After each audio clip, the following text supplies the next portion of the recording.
Zuko ez dugun udara hartako koloreak bezala zara. Gaur irailak 8, itsasoa tartean edo mendien bestaldean urrutiko lurretan bizi diren euskaldun guztiak zoriontzeko eguna da. Gaur, diasporaren eguna da. Belarrira goxo esan zenidan, mundua konpontzea lortu bitartean.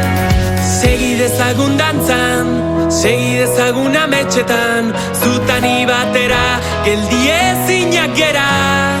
Mundua istiluka, zatituta eta gero eta individualizatuagoa dagoen bitartean, euskaldunok geldi ezin egiten gaituen altxor bat daukagu. Mugaz gaindi, herri egiten gaituen altxorra. Guk ez genuen erabaki non jaio. Baina bai erabaki dugu mapetatik harago doan herri bat garela.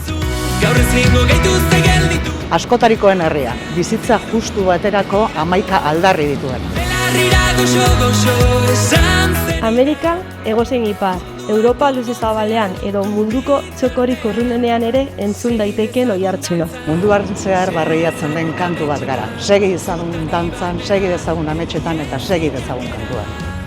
Kantu bat, bizitako guztiari, kantu bat, aurretik dugunari, kantu bat, bihotzaren erditik, kantu bat.